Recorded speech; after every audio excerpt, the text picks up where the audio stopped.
Hello and welcome. I'm currently in Barcelona visiting a shoe design brand. I'm with half of the brand, Catuxa, and her partner, Ignacio, own the brand. That is Ignacio. He was running away from us whilst we were recording. And as you know, I'm incredibly particular about pronouncing brand names, but this interview was a little sprung on me and I didn't get the chance to practice the name. And I'm going to get Catuxa to pronounce the name of the brand because I don't want to make a mess. Yeah, the brand is called Aldanondo y Fernandez. I'm Catuxa Fernández. My partner is Ignacio Aldanondo, and these are joining together our two surnames. That's why it's a little bit complicated. A little bit complicated, yeah. But the rest is fairly easy. And I'm here specifically because I would like to show my viewers when a pair of shoes costs between 800 euros and 1,200 euros, which is the cost of their shoes, the cheapest and most expensive, what you should be getting in terms of high quality, the craftsmanship, the details, the level of execution, and then phenomenal quality of leathers for that price point. I'm Anesu Sagonda, and I produce educational luxury content for anyone after the finer things, whether you're young and starting out in life and wanting to reap the benefits of buying better quality from the get-go, or you're new to money and wanting to learn how to navigate the terrain, or you're into luxury but you want to focus more on high quality, under the radar brands, then my content is geared towards you.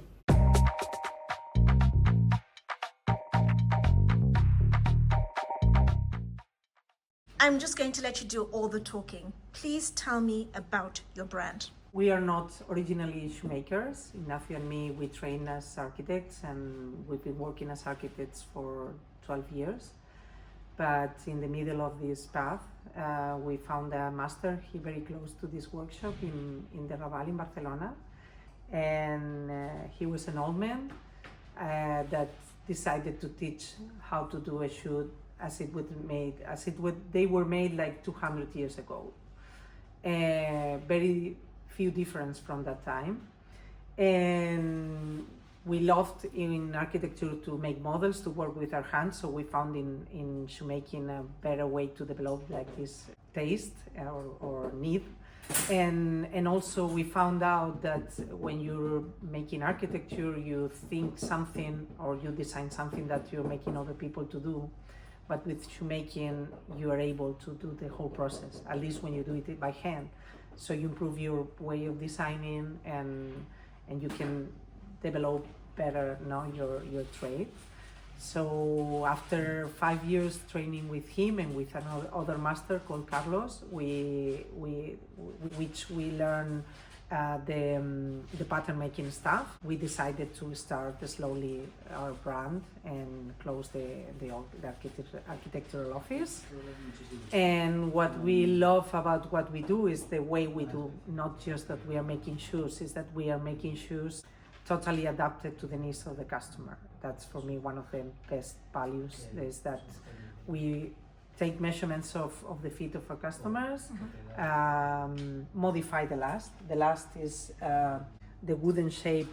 In our case, in factories is made of plastic, but what we do is we shape these bases to the measurements of the customers and also to the taste or to the model that we are going to do. Sorry, Catuxa, could you tell my audience what is a last? Because very few will know exactly what it is. A last is the mold where you are going to build the shoe. So the shoe is going to be very tight to this mold and it's going to take the shape of it. So the shape is so important. I always tell our fashion students that the volume of the shoe is even more important than the details that you do in the design, because it's the first things you see on a shoe is the volume. So the volume gives like a good fit and also good aesthetics. So both things we are looking for when we modify this last. So we add cork you see this is the base is made of wood, but we added this cork or sometimes leather to adapt it to the measurements of the customers and also to give the shape that we are looking for.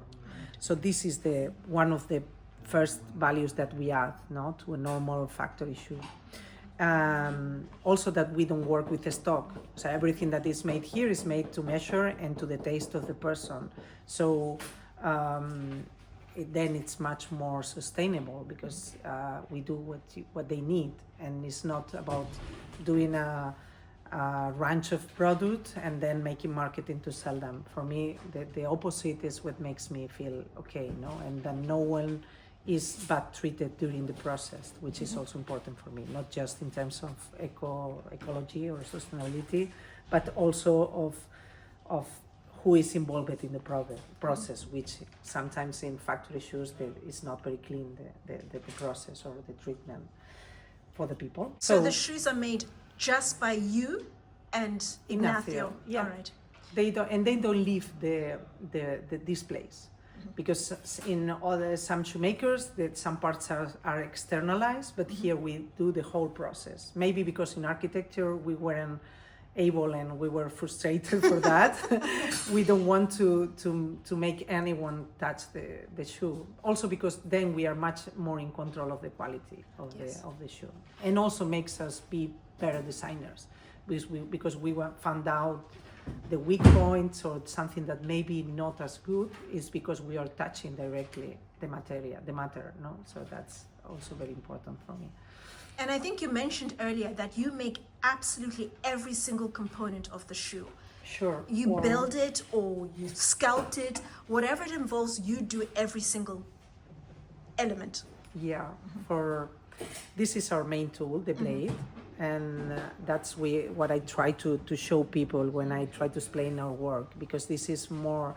Well, our master used to say that when you master this, you're half a shoemaker. Yeah. Because almost every part is shaped directly for the specific shoe that you are making. Yes. So we don't use pre-made components. In factory, things come ready-made. The sole comes ready-made. The pieces are ready cut.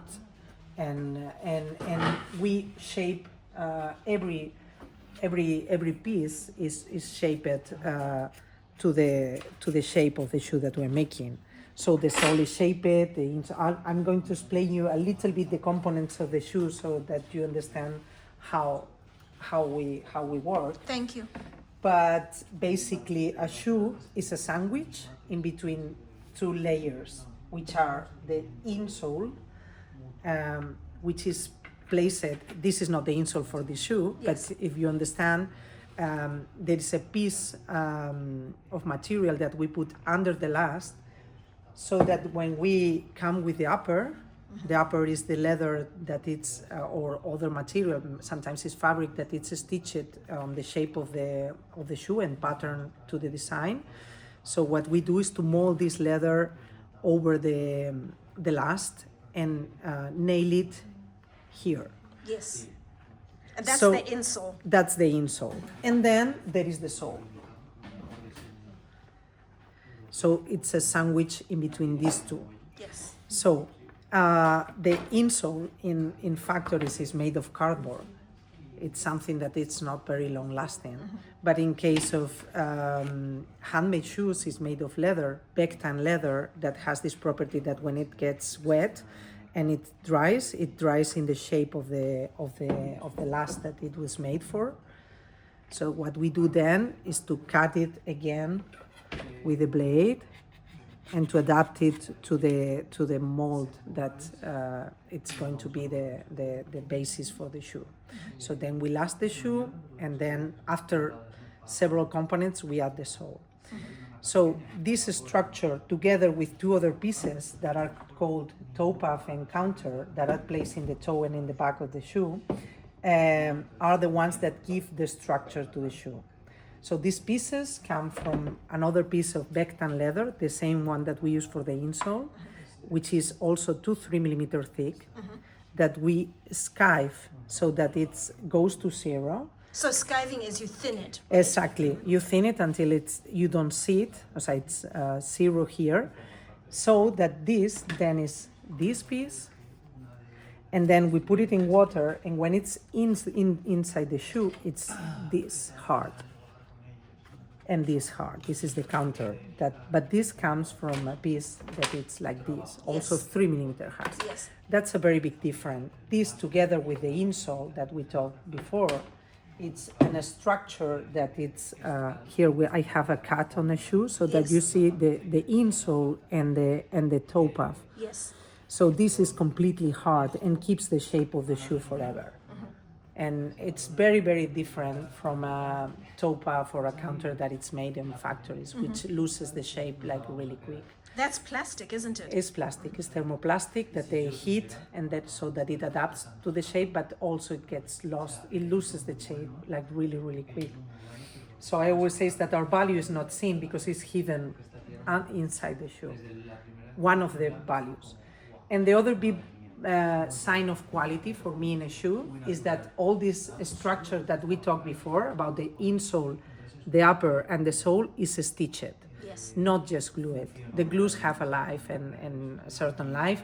They are improving the quality of the glues, but they are not going to last for 10 years. And the most part of the shoes, the first things that breaks is that the sole comes out. So what we try is to analyze if the shoes are stitched or not. So to see that, sometimes you see the stitching directly, but sometimes it's covered by another rubber or something. So what I recommend to people is to lift the sock liner, which is this decorative leather that is on the shoe, and trying to look for the stitching. Yes. It should be there. Yes. Because if not, it could be something fake, which is this kind of pieces that just are decorative, but they don't stitch anything. Exactly, and it's just glued on the inside. Exactly. So here, after this, also we lift the heel with layers of leather. This is not wood, even that it seems like wood. These are layers of leather, Bectan leather again, that are shaped is this kind of pieces that are nailed and then You make sanded them individually. That's why we can make the shapes that we want in a heel, because we can play with that. We are sculpting again. Yes. So there's nothing pre-made. Also, you can take decisions during the process of making a shoe, which in a factory is not possible at all. You need to have all the quantity, the money, everything designed, pre-designed. And here you are much more free to decide. For example, if you focus on here, the sole does not follow the shape of the shoe. The shoe is rounded, but here is more squared.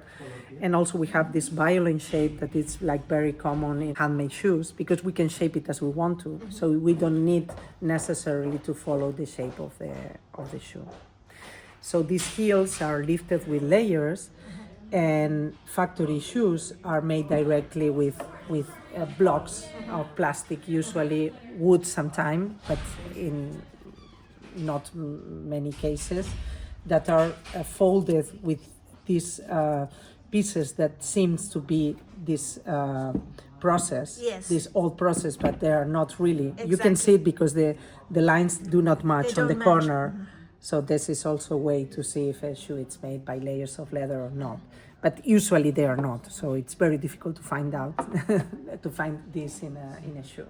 I think basically there is other ways of stitching, a more complex way of stitching a sole. This is the Goodyear belting, which is more complex because you have two stitchings, one to a belt, and then the belt is stitched to the sole, so there is no connection between the inside and the outside of the shoe. Yes. But this is really rare. But the brand says it in the when they sell, they need to put the resisted.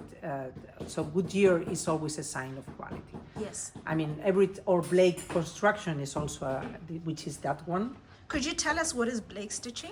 Blake stitching is when you connect with one stitching the inside of the shoe to the outside of the shoe. And that involves the insole, the upper with the lining, and the sole with one stitching. All right. And when there are two stitching, is the Goodyear construction. And both of them have a similar way of doing it by hand. In the case of Goodyear is the hand belting, and in the case of Blake stitching, in Spanish we call it inside-outside, because you connect it inside with out. But this can be made also by hand. Yes. But in terms of durability, is almost the same. I mean, I love that this even still exists, no? The way to do everything by hand. But as long as it's stitched, it doesn't matter as much as it's done, if it's done with a machine or with hand. But It's all about the quality of the work. yeah. And what do you do with your brand? How do you sew your shoes? We tend to internationalize, which is the opposite with people. What people tend to do. At the beginning, we thought that the way we were making shoes was not connected to the normal regular price and to the market and to the pace of things. So this then is why we decided not to just make shoes, but also teach shoemaking here to people that want to learn the same as we do with our master, and also teach in universities the shoe design or shoe history, which I love. But we thought that orders were not going to be our main income, but we were wrong. And the thing is that if you're making shoes to measure, you need a person to come here. Yes. And being in Barcelona is a good thing for us, because many people, if they are not coming immediately, they're expecting to come in several months. We have now like 5-6 months delivery time. So for us, it's not, we never can go fast and for the customers, so Very they need slow. to wait, but sometimes they think, well, okay, then I wait until come to Barcelona to make my feet to be measured by us. And then it's a process that also there is a relationship with our customers that it's not usual in any kind of industry or business, because we have like some way of co-design, because we show the samples that we've got here, but people chooses their or variations on our designs, or bring their own designs, or we decide together, not during the way. And also sometimes we need to do a previous test shoe to check that the measurements we take were okay, because as the process takes like 50 to 60 hours of work, we To need make a to pair be of sure shoes. to make a pair of Wow. shoes. So that's why the price is what it is. I mean, it's totally related with the timing, and we sometimes need to make a first pair of one shoe to check that not only the dimensions, but also that the customer likes the shape and the aesthetics, and then we go for the final ones. So they come several times. Sometimes even they come during the process to check. I always send videos and pictures of the shoes, of the process. Fantastic. So and I ask them questions in terms of, do you like this, or do you want the sole like more out or more inside, or do you want us to play with the shape of the heel? I mean, we're taking decisions during the process, and also we're taking them together with our customer, which I think is also value. That's Because, fantastic. see, maybe they are not friends, but for sure there are closer people that when people thinks that a customer is. So we tend to have like a nice relationship. Yeah, I like that. I like the fact that you send out visuals, you have a conversation, and you're able to tweak, change things, because you wouldn't be able to do that with Any the other- brands like Louis Vuitton or Gucci, and just say, no, can you change this element? No. You can do all of that, and if it doesn't work, try something different. I think it's what people love about coming here, that it's a very familiar workshop, and I think they come more for how than for what it's here. I mean, not specifically because we are very good designers or not. Maybe they are connected with our way of designing, but I think that the process and the way that we do shoe for them is much more important than the product itself. Yes. For sure, the way that we do, it's related to a certain quality, but also is that they see literally which are the persons that are making their things. Exactly, So and how it's being done, each process. totally, and So- they learn, no, Which is important. And the price, 800 euros to 1,200 euros. How did you arrive at that price? Why is that your price point? We should have had that prices since the very beginning, like 12 years ago when we made our first charts.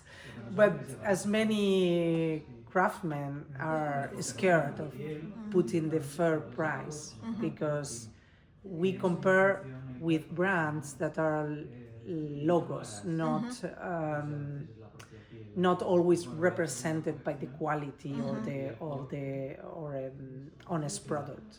So I will say is that you can choose how far you want to go with the handmade, with the details or with the hours that you involve in a process, but the price should be honestly connected to that. Which is what yours is. It's what we Very do, honestly. but and in fact we are.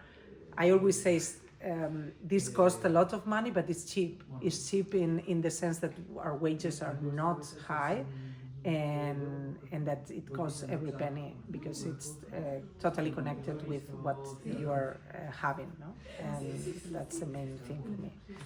But yeah, we were rising our prices like this 10 years, but very slowly, because yeah, I think this is a problem in every handmade workshop that has not like a renowned logo, no? That you undervalue your product, or people tend to tell you that you cannot be as expensive as a well-known brand, and I think it's not like that. It's horribly unfair, and I just think when I look at your shoes and the detail we have spoken in before we started this and now, and I think, oh my goodness, the amount of work you put into your shoes, you really need to charge a fair price, which is what you do. For the quality of the work you're putting in, it's a fair price. I really like that. And I was saying to myself, I wish more of my consumers knew what 800 euros looks like. And when I found out, I thought, yes, let me show them 800 euros. This is the type of product you should get. What about the leathers? What do you use? For that structure that I talk about, insole and toe puff and counter is Bectan leather, and also for the sole and the heel. Yes. And for the upper, sometimes we use Crompton leather, sometimes we use Bectan leather. Why? What's the difference? The difference, Crompton leather is known to be more hard. And as we treat the shoe very bad, I mean, we pull, we stretch. During the process, we make the leather to have like different tensions, so we need to be the highest quality. So Crompton leather is known to be more hard, to admit that, but now it's changing. That was like that like a few years ago, and now Bectan leather is tending to equalize that quality, which I love, because for me visually, and the Bectan leather is more natural. Yes. Even the smell, I think it behaves more naturally. But also depends on also the shoe you're making. Yes. Some styles like are asking for a certain kind of leather. Also the animal, we use cow, but also lamb, and depending on the shoe you're making and how delicate you want it to be or not, you need one kind of leather or other. Also the size, it's not the same a big shoe than a very small shoe.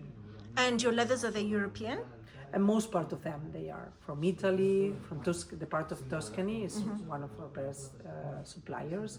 And also here in Barcelona, there is one in Igualada, which is 1 hour far from Barcelona. Yes. There's a big tradition there is like 130 tanneries, 1 hour far from here, from Barcelona. So there's a big source of leather here. And do you make shoes for men and women? Yeah.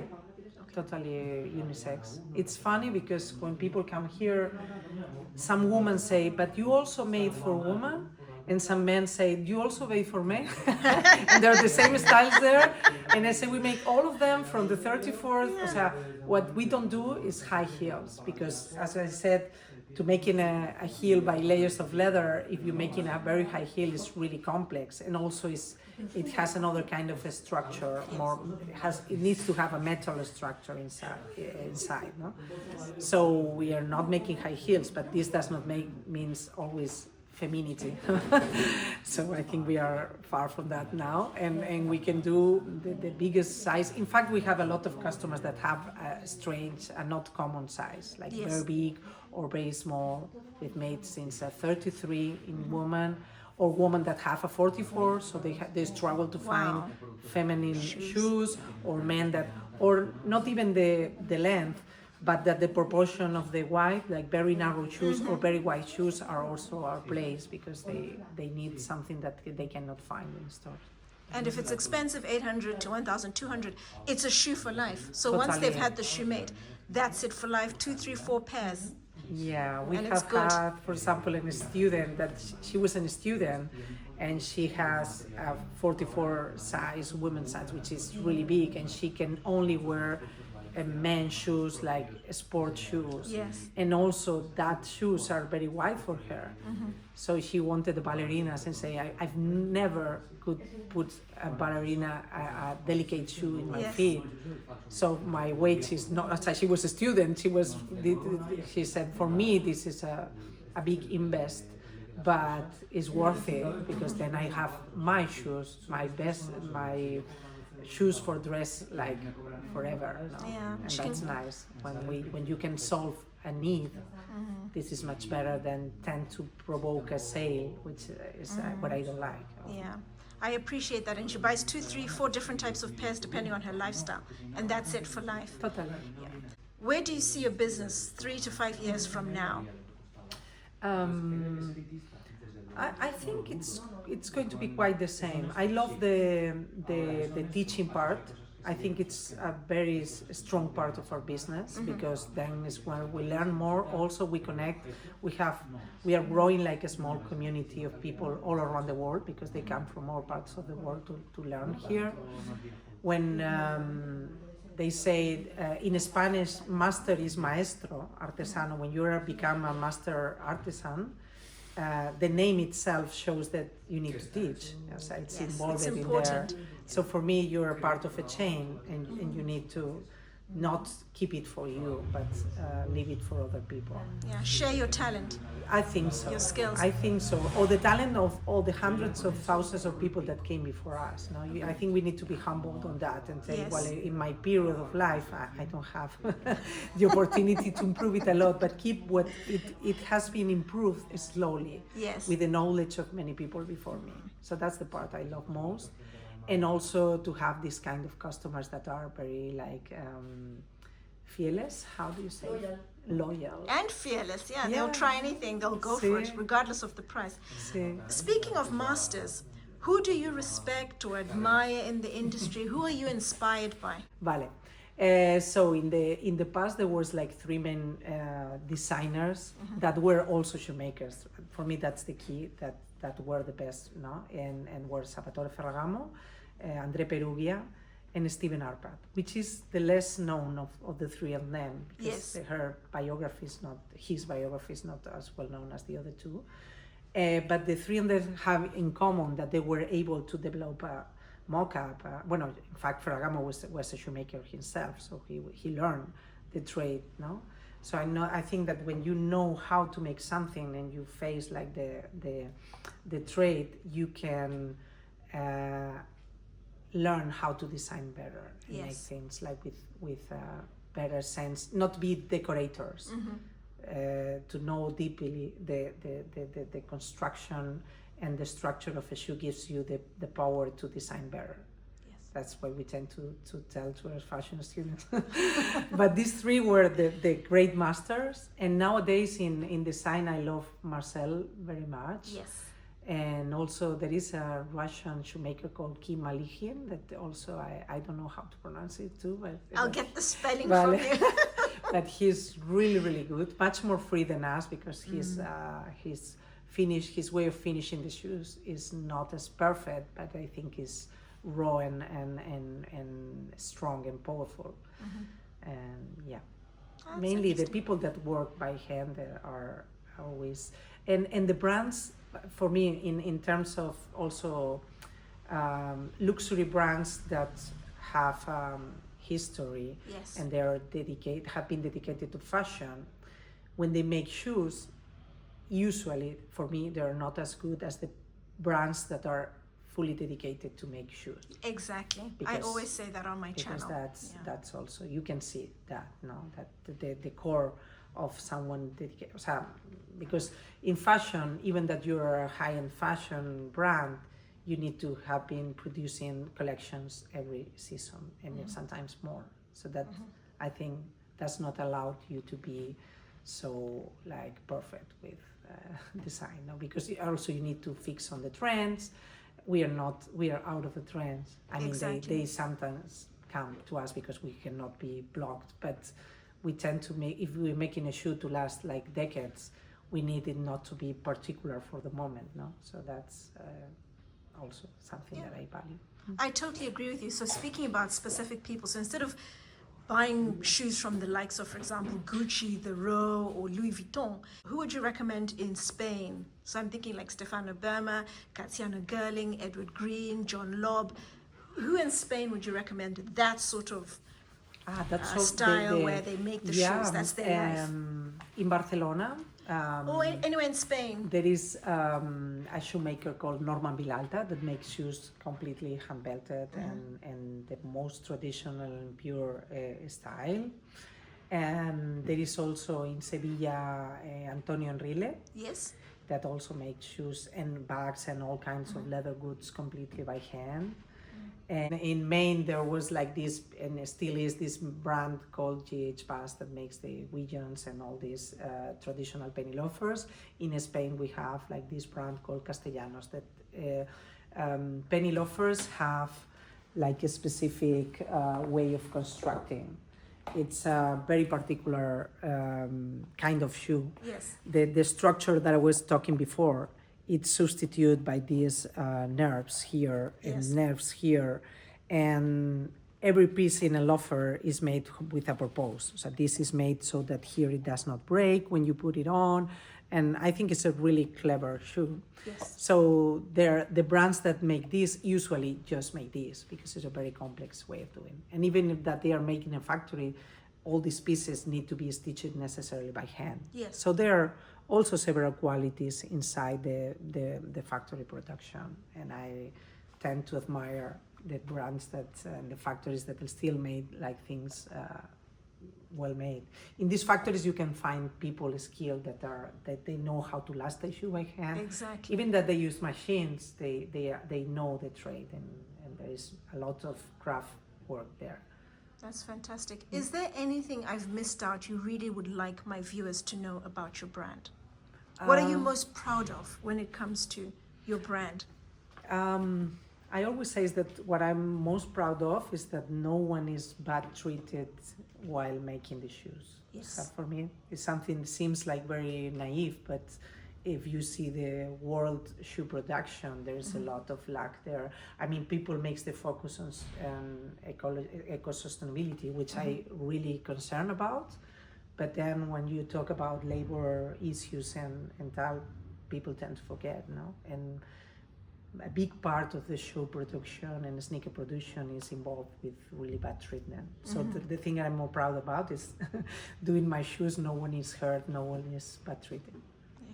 No, thank you. Thank you for your time, your generosity, for your passion when it comes to shoes, for the wonderful creations you and Ignacio make. As always, any thoughts, any questions, let me know in the comments section down below.